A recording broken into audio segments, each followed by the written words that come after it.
दोस्तों, मैं निधि कौशिक आप सभी का स्वागत करती हूँ आपके अपने YouTube चैनल निधि कौशिक NKCC पर। दोस्तों, जैसा कि आप लोगों को पता है 12th क्लास का एग्जाम हो चुका है। मेरी थोड़ा सा तबीयत का इशू था, इस वजह से मैं फुल एनालिसिस करवा नहीं पाई थी, लेकिन मैं आज आपको मोटा मोटा इस एग्जाम में बता देती हूँ। जो मैंने आपको पढ़ाया है उसमें से कितना आया, मैं सिर्फ आपको उतना ही बता देती हूँ। एटलीस्ट आपको उसमें से पता चल जाएगा कि जो मैंने पढ़ाया है उसमें से कितना लगा है एग्जाम में।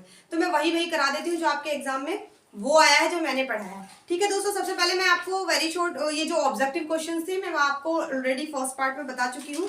इसका सेकंड मैं आपको वेरी शॉर्ट का थोड़ा थोड़ा बता देती हूँ, और फिर उसके बाद में आपको एक न्यूमेरिकल क्वेश्चन जो कि मैंने कंपनी चैप्टर पढ़ाया था उसमें से आया था, तो मैं वो भी आपको करके दिखा दूंगी यहाँ पर एक क्वेश्चन। तो अति लघु जो क्वेश्चन है वो 2 नंबर का एक क्वेश्चन पड़ा है आपका। और सबसे पहले तो इसमें यही आ गया कि साझेदारों के चालू खाते से आप क्या समझते हैं। ठीक है, साझेदारों के चालू खाते से मतलब वो है कि ऐसे साझेदार जिनका लेन देन मतलब जो दैनिक लेन देन होता है बैंक के थ्रू, तो इसीलिए उनका चालू ही रहता है, तो उनका कार्य चालू रहता है, तो उनका अकाउंट भी चालू खाता ही होता है। तो इसी वजह से मतलब जिनके दैनिक लेन देन होते हैं, कोई व्यापारिक संगठन है ऐसा या कोई व्यवसाय ऐसा है जिसके अंदर दैनिक लेन देन होते हैं, वहां पे चालू खाते की जरूरत पड़ती है। नेक्स्ट आ जाता है आपका पुनर्मूल्यांकन खाता। पुनर्मूल्यांकन खाते का मतलब होता है, इंग्लिश में कहते हैं इसको रिवैल्यूएशन अकाउंट। रिवैल्यूएशन अकाउंट का मतलब होता है जब हम पार्टनरशिप के क्वेश्चन कर रहे होते हैं तो उसमें ये बनता है रिवैल्यूएशन अकाउंट। उसका मतलब क्या होता है, रिवैल्यूएशन अकाउंट का मतलब होता है कि आपकी संपत्ति के अंदर जो बुक वैल्यू है उस संपत्ति की, वो कमी हुई है या बढ़ोतरी हुई है, डिक्रीज हुआ है या इंक्रीज हुआ है, वो आइटम्स लिखते हैं। अगर आपकी जितनी की कमी हुई है वो तो आपके रिवैल्यूएशन अकाउंट के डेबिट में चला जाता है, और जितना इंक्रीज हुआ है बाई चांस आपके एसेट्स में इंक्रीज हुआ है तो वो आपके रिवैल्यूएशन अकाउंट के क्रेडिट में चला जाता है। जस्ट इसका अपोजिट लायबिलिटीज होता है। तो ये था आपका रिवैल्यूएशन अकाउंट। नेक्स्ट आ जाओ आपकी प्राप्ति भुगतान खाता व लाभ हानि खाता किन संस्थाओं एवं व्यक्ति द्वारा बनाया जाता है। तो मैंने जब आपको नॉन फॉर प्रॉफिट अकाउंटिंग सिखाया था तो बहुत अच्छे से बताया था आपको कि प्राप्ति और जो भुगतान खाता और जो आय व्यय खाता है वो अलाभकारी संस्थाओं के द्वारा बनाया जाता है, यानी कि ऐसे संगठन जो लाभ कमाने के उद्देश्य से बनाए जाते हैं। यानी कि कुछ हो सकता है कि बहुत से हॉस्पिटल्स होते हैं जो आपके ट्रस्ट के बेस पे चलते हैं, स्कूल हो सकते हैं, और भी बहुत से जैसे वृद्धाश्रम हो सकते हैं, मनोरंजन के कोई स्पोर्ट्स वगैरह का कुछ हो सकता है। तो वो आपके जो लाभ नए कमाने के उद्देश्य से संगठन बनाए गए हैं वो वहां पर आपके प्राप्ति भुगतान खाता व आय व्यय खाता बनाते हैं। नेक्स्ट आ जाता है आपका बकाया याचना क्या है। मैंने आपको बताया था कि व्हाट इज अनपेड कॉल्स। ऐसी कॉल्स जो अंशधारी से मांगी गई है लेकिन वो पे नहीं कर पाया तो उसको अनपेड कॉल्स कहते हैं। तो ये भी आप लोग बहुत अच्छे से जानते हो। अंश प्रीमियम खाते को समझाइए, तो मैंने बहुत डिटेल में आपको अंश प्रीमियम के बारे में बताया था। शेयर प्रीमियम क्या होता है, जो अंकित मूल्य होता है, जो फेस वैल्यू होती है शेयर्स की, उससे अगर एक्स्ट्रा में बिक रहा है तो वो प्रीमियम होता है, अगर वो कम में बिकता है तो डिस्काउंट होता है। तो अंश प्रीमियम आप बहुत इजीली लिख कर आ गए होंगे।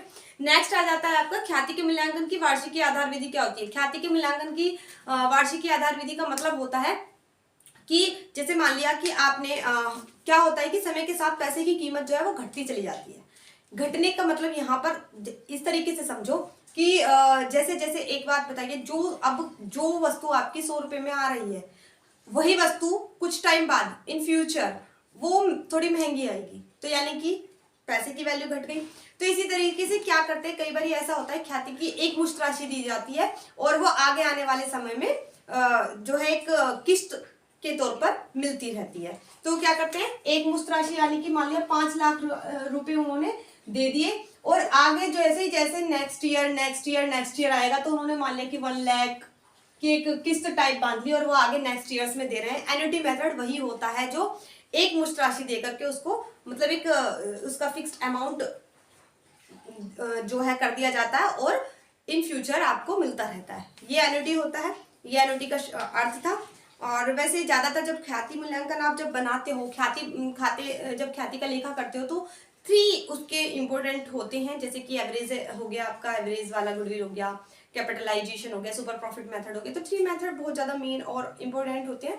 बट इन्होंने आपकी बार एन्युटी पूछ लिया है, तो एन्युटी का मतलब यही होता है कि एक मुश्त राशि के बाद फिर इन फ्यूचर आपको एक किस्त में डिवाइड करके देना। नेक्स्ट आपके जो लघु उत्तरीय प्रश्न है, देखिए बताने लग जाऊंगी तो बहुत ज्यादा वक्त लग जाएगा, तो मैं आपको वही बता देती हूँ जो मैंने पढ़ाया है उसमें से आया। तो एक क्वेश्चन आपका जो आपका कंपनी चैप्टर से आपने कराया, मैं उस क्वेश्चन को आपको यहाँ करके दिखा देती हूँ। ठीक है दोस्तों, तो वैसे तो देखो आप जो करके आ गए हैं उसी के आधार पर आपको मार्क्स मिल जाएंगे, लेकिन आपको मोटा मोटा आइडिया हो जाएगा कि जो मैंने आपको कराया क्या वैसा क्वेश्चन आया भी है या नहीं आया है। तो चलिए उस क्वेश्चन को करते हैं हम। और क्वेश्चन है आपका शेयर्स कैपिटल रहा है, मैं वो करके दिखा देती हूँ, ठीक है। तो मैंने आपको बोला था कि कंपनी चैप्टर में से जरूर आएगा, और वो भी आपके कितने मार्क्स का है, वो भी पूरे 10 मार्क्स का आपका क्वेश्चन है। तो 10 मार्क्स यहाँ से, 10 मार्क्स आपके जो है ऑब्जेक्टिव से तो पक्के हो ही गए, और वाई शॉर्ट में भी आपके मैंने जो पढ़ाया है उसमें से लगभग 50% आ गया है। तो देखिए दोस्तों, यहाँ पर मैं आपको ये क्वेश्चन करके दिखा देती हूँ। 29th क्वेश्चन है, हिंदी में भी पढ़ूंगी, इंग्लिश में भी पढ़ूंगी, क्वेश्चन इंग्लिश में ही करेंगे, ठीक है। तो अमित लिमिटेड ने 4000 क्षमतांश यानी कि इक्विटी शेयर कितने थे, वर्किंग नोट बनाया होगा आपने, मैंने आपको बताया था एग्जाम में वर्किंग नोट बहुत अच्छे से बना कर आना, उसी से आपको मार्क्स एग्जामिनर दे देगा। क्योंकि अगर आप वर्किंग नोट बहुत सफाई से बनाएंगे ना, तो ऑब्वियस सी बात है कि गुड इफेक्ट पड़ता है एग्जामिनर पे, ठीक है। तो अमित लिमिटेड ने 4000 क्षमतांश प्रत्येक, देखिए कितने शेयर है इक्विटी शेयर, 4000, कितने रुपए वाले हैं, 10 रुपए वाले हैं, और उसने बोला है कि 1 रुपए प्रति अंश कटौती पर निर्भर यानी कि ये डिस्काउंट पर है, किस पर है, डिस्काउंट पर है। 10 वाला किस में हुआ है, 9 में हुआ है। तो अब आपकी देख लीजिए एप्लीकेशन कितनी है, एप्लीकेशन आपकी 3 रुपीज, अलॉटमेंट आपकी 4 रुपीज, नेक्स्ट आपकी फर्स्ट एंड फाइनल कॉल आपकी है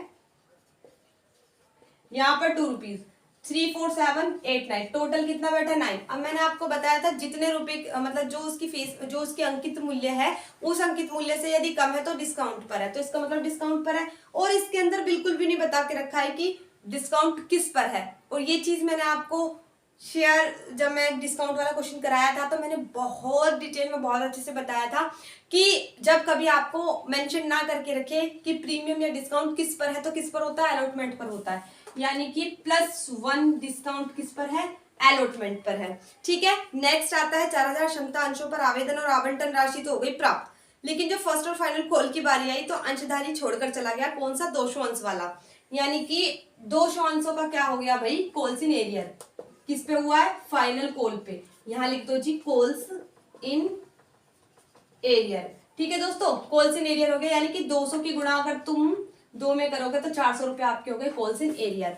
अब उसने बोल दिया कि यथावत प्राप्त हो गई, और बाद में उसे 200 अंशों का हरण कर लिया, और इन्हीं 200 शेयर्स का क्या हो गया भाई, इन्हीं शेयर को हो गया फोर फीचर, क्या हो गया, फोर फीचर, इन्हीं 200 शेयर्स का फोर फीचर हो गया, अंश हरण कर लिया। अमित लिमिटेड की पुस्तकों में जेंडर प्रविष्ट कीजिए, रीइश्यू की बात इसमें करी नहीं गई है, तो हमारे लिए थोड़ा सा काम आसान और भी हो गया, आसान काम हो गया। फर्स्ट ऑफ ऑल आप एप्लीकेशन की अकाउंट मतलब जो बनाओगे एप्लीकेशन की, तो आप बहुत इजीली बनाई दोगे कि भी bank account debit to share application account, और आप ऐसे ही अलॉटमेंट की भी बना दोगे, शेयर एप्लीकेशन अकाउंट डेबिट। मैं आपको मेन बनाकर दिखाऊंगी फोर फीचर की, मुझे पता है आपने एप्लीकेशन और अलॉटमेंट की तो ऐसी रट रखी है कि वो कर ही दी होंगी।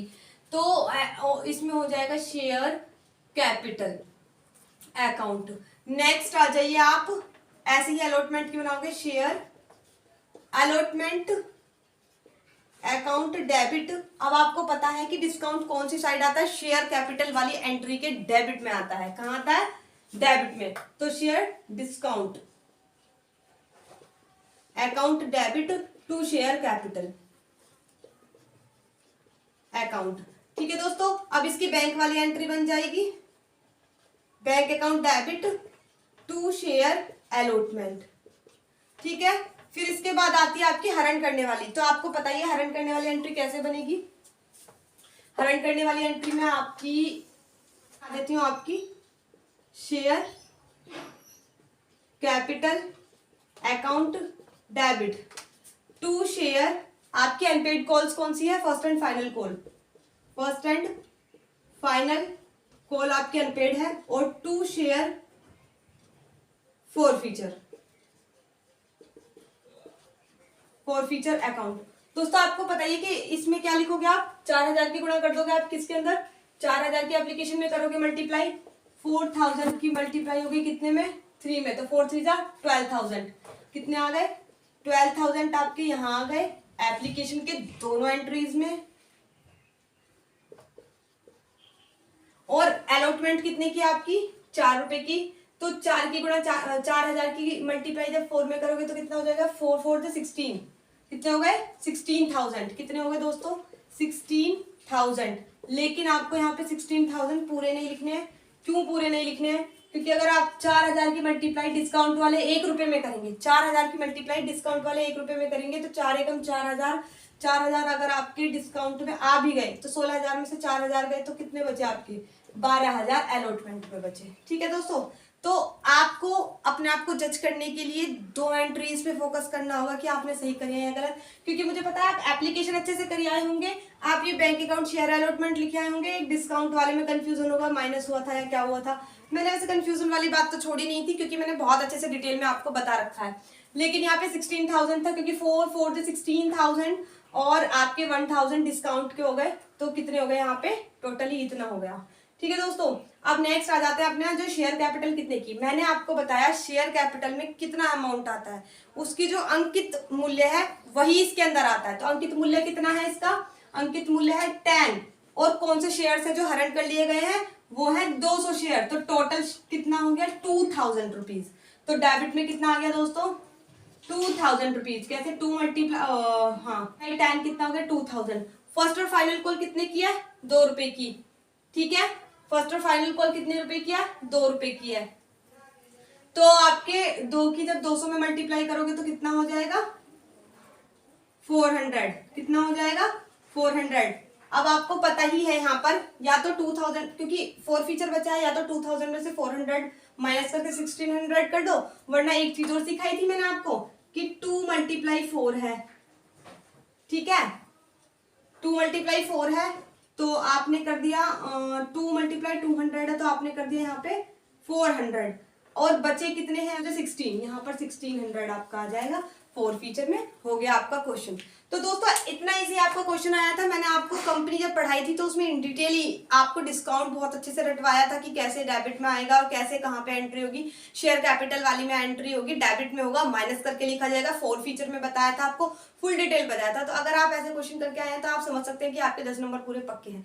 तो दोस्तों अब आपको इस एनालिसिस से ये तो पता चली गया होगा कि आपने कितना सही या गलत किया है, और अब बहुत जल्द मैं आपकी जो है सीबीएसई बोर्ड की भी और यूपी बोर्ड की भी क्लासेस लेके आने वाली हूँ। तो ज़्यादा से ज़्यादा बच्चों को आप बता सकते हैं कि मैं एक जो है एक जो कॉन्टिन्यूसली जो है आपको क्लासेस प्रोवाइड कराऊंगी, चाहे वो सीबीएसई बोर्ड हो चाहे वो यूपी बोर्ड हो, मैं अकाउंट के क्षेत्र में बहुत अच्छे से आपको आगे लेकर जाऊंगी। अगर आपको ये वीडियो अच्छी लगी हो तो आप लाइक, सब्सक्राइब एंड शेयर कर सकते हैं। And thanks for watching.